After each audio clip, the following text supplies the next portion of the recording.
Everyone, welcome back to our channel. मैं dietitian Shruti Kaushal और आज मैं आपसे बात करने वाली हूँ एक बहुत ही इम्पॉर्टेंट ऐसे टॉपिक के बारे में जिसको हम स्लीप इश्यूज कहते हैं।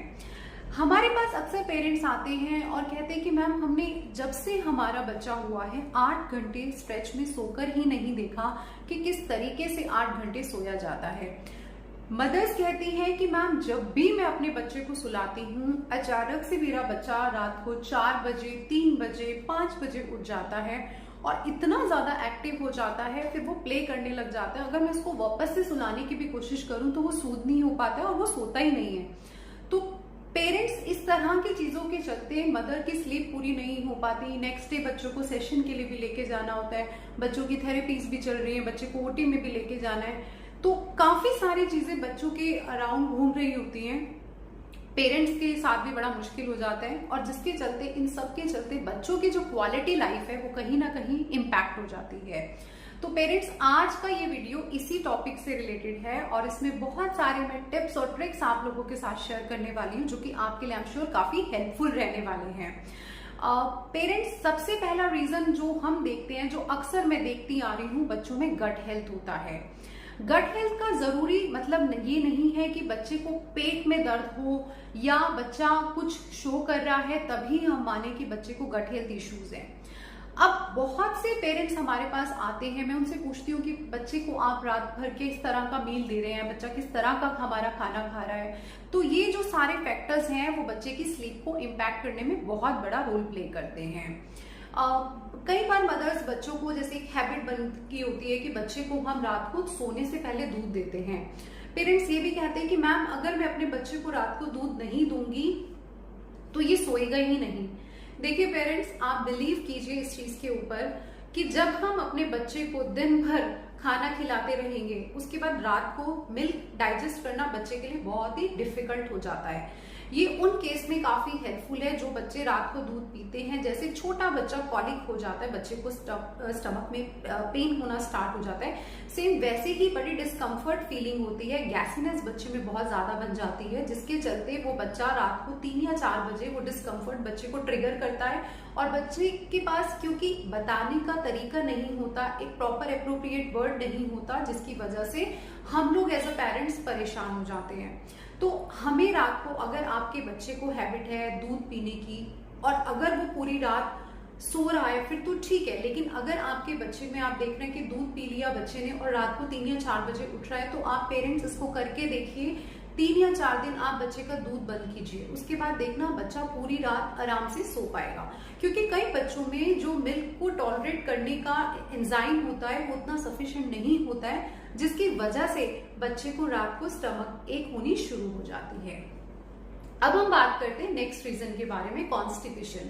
कुछ बच्चों में क्रॉनिक कॉन्स्टिपेशन होती है, यानी कि 6 महीने के बाद जैसे ही वो बच्चे मदर फीड से या फॉर्मूला फीड से स्विच करते हैं सॉलिड फूड पे, तो उसके बाद अक्सर बच्चों में कॉन्स्टिपेशन बनी ही रहती है। लेग्जेटिव देके हम कई बार फिक्स करने की कोशिश करते हैं, लेकिन लेग्जेटिव के साथ क्या होता है कि बच्चे के जो गुड बैक्टीरिया है गट के वो भी फ्लैश आउट हो जाते हैं।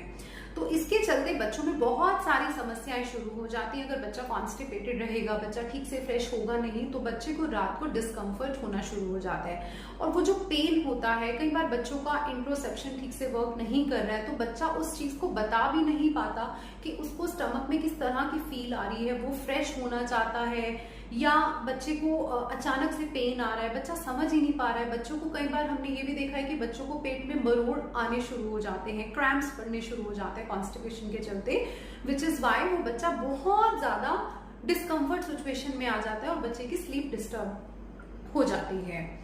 इसी के साथ हम अदर इश्यूज की बात करेंगे। कुछ बच्चे हमने देखा है कि स्क्रीन बहुत ज्यादा देखते हैं। कई बार पेरेंट्स ये भी कहते हैं कि मैम हमने स्क्रीन टाइम लिमिट कर दिया है, लेकिन जब बच्चा हमारा थेरेपीज वगैरह सब कुछ लेके आ जाता है मैं उसके बाद इसको 1 घंटा देती हूँ। पेरेंट्स, अगर हम अपने बच्चे को 1 घंटा स्क्रीन टाइम दे रहे हैं तो हमें इस चीज का भी खास ध्यान रखना होगा कि वो आप किस टाइम पे दे रहे हैं। फॉर एग्जाम्पल, अगर हमारा बच्चा 8 बजे रात को सोने लगा है या 9 बजे सोता है, मैं 7 बजे अगर अपने बच्चे को स्क्रीन दे दूंगी तो बच्चे का जो मेलाटोनिन हार्मोन है जो कि स्लीप के लिए रिस्पॉन्सिबल होता है वो ठीक से ड्रॉप ही नहीं होएगा, जिसकी वजह से बच्चे को स्लीप इश्यूज होने स्टार्ट हो जाएंगे। तो कोशिश ये कीजिए कि अगर आप अपने बच्चे को स्क्रीन टाइम देना है तो डे टाइम में दीजिए, ताकि जो बच्चे की नाइट टाइम स्लीप है वो इम्पैक्ट ना हो। इसी के साथ कई बार क्या होता है कि पेरेंट्स बच्चों को स्क्रीन नहीं देते, लेकिन बच्चा जिस रूम में सो रहा है उस रूम में पैरेलल मोबाइल फोन चल रहे हैं, या तो पेरेंट्स में फादर कुछ अपना काम कर रहे हैं लैपटॉप पे, या मदर कुछ कर रही है, या सिबलिंग्स कुछ प्ले कर रहे हैं, जिसके चलते वो बच्चा बड़ा डिस्टर्ब रहता है, क्योंकि उसमें से जो ब्लू रेज निकल रही है वो हमारे डायरेक्ट और इनडायरेक्ट ब्रेन को इम्पैक्ट करती ही है और वो स्लीप को भी ब्रेक करती हैं। ये कुछ ऐसा ही है कि जैसे हम आईज बंद करके सोते हैं और कुछ ब्लू लाइट फ्लिकर कर रही होती है, जिसके चलते हम एकदम से आंख खोलते हैं, हमारा ब्रेन हमें सिग्नल देता है वेकअप होने का, जिसके चलते हमारी आंख खुलती है और फिर हम उस चीज को आसपास ढूंढते हैं कि कहाँ से ये लाइट आ रही है। तो जब भी हम बच्चे को सुलाएं, मेक श्योर कि उस रूम में किसी भी तरह का कोई स्क्रीन नहीं होना चाहिए। ऑल्सो बच्चे के रूम में वाईफाई राउटर नहीं होना चाहिए।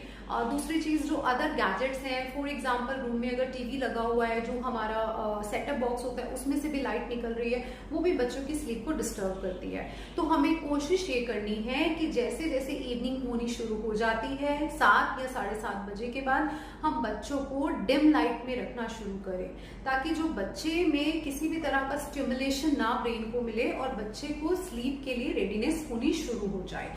तो इस तरह के अगर हम स्लीप हाइजीन के स्टेप्स पे वर्क करेंगे, आई एम श्योर कि स्लीप इश्यूज को काफी हद तक हम कंट्रोल कर सकते हैं।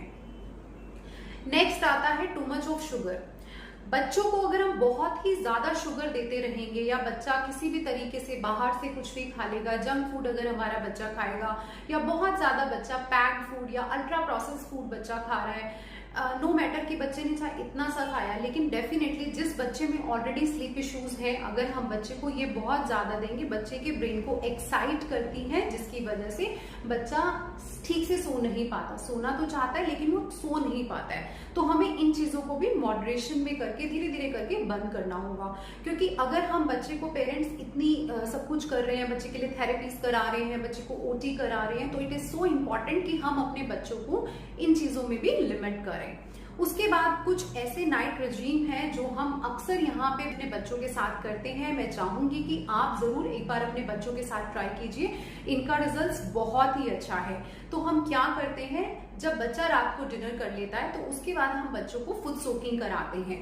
एप्सम सॉल्ट आपको इजीली कहीं से भी मिल जाएगा, आप अगर चाहें तो ऑनलाइन भी बाय कर सकते हैं। आपने क्या करना है कि 5 लीटर ल्यूकवार्म वाटर में 2 चम्मच एप्सम सॉल्ट को डालना है, उसको अच्छे से डिसॉल्व करके बच्चे के 10 से 15 मिनट जो फीट है नी लेवल तक पानी के अंदर होने चाहिए।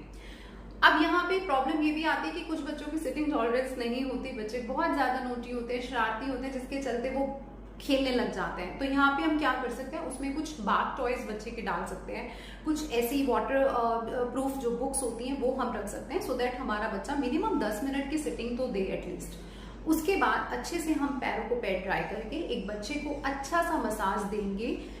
किसी भी लूपवार्म ऑयल से आप कर सकते हैं, it could be a coconut oil, अगर आप यूज करेंगे तो वो काफी सूदिंग रहता है बच्चे के लिए। उससे आप बच्चे को थोड़ा डीप प्रेशर मसाज दीजिए। उससे क्या होता है कि जो बच्चों के लेग्स में थोड़ा बहुत पेन होता है दिन भर, क्योंकि बच्चे हमारे ओटी में भी जा रहे हैं, बच्चे हमारे पार्क में भी जाते हैं, भाग दौड़ बहुत ज्यादा करते हैं, हाइपर एक्टिविटी होने के कारण बच्चे को उस समय नहीं पता चलता कि बच्चा कितना भाग रहा है, कूद रहा है, तो वो सारा का सारा जो है वो रात को आके बच्चे को पेन देने लग जाता है। तो वहां से बच्चे को काफी सूदिंग इम्पैक्ट मिलता है। तो वो हम ट्राई करेंगे तो आई एम श्योर आपको बहुत अच्छे रिजल्ट्स मिलेंगे। इसी के साथ नेक्स्ट जो मैं एड ऑन करना चाहूंगी, कैमोमाइल टी। आप ये भी अपने बच्चों को दे सकते हैं। कैमोमाइल एक तरह का फ्लावर होता है जो कि बच्चों के ब्रेन को रिलैक्स करता है, स्ट्रेस में हेल्प करता है, ऑल्सो स्लीप में काफी हेल्पफुल है। तो ये आप बच्चों को दे सकते हैं, इसका कोई साइड इफेक्ट्स भी नहीं है। जो बच्चे बहुत ज्यादा पिकी ईटर हैं, या जिन बच्चों में स्मेल इश्यूज रहते हैं, सेंसरीज ऑरल सेंसरीज इश्यूज बच्चों में बहुत ज्यादा है, तो उन केसेस में हम क्या कर सकते हैं कि बच्चे की जो नॉर्मल वाटर बॉटल है इसको हल्का ब्रू करके बच्चे की नॉर्मल वाटर में हम ऐड करके बच्चों को पिला सकते हैं। शाम के 6 बजे से लेकर के रात के 8 बजे तक आप थोड़ा थोड़ा गैप पे देना शुरू कर दीजिए। उससे क्या होगा कि बच्चे को धीरे धीरे स्लीप इंड्यूस होना स्टार्ट हो जाएगा। तो ये प्रैक्टिस आई एम श्योर अगर आप करेंगे बच्चे को काफी हेल्प होगी स्लीप को इनिशिएट करने में। You can also use lavender oil. Lavender oil stress को काफी कम करने में मदद करता है, तो इसको आप सोते वक्त बच्चे के पल्स पॉइंट पे लगा सकते हैं। आप फॉर एग्जाम्पल बच्चे के यहाँ नेक पे लगा सकते हैं, बच्चे का रिस्ट पे लगा सकते हैं, ऑल्सो बच्चे के कान के पीछे भी लगा सकते हैं।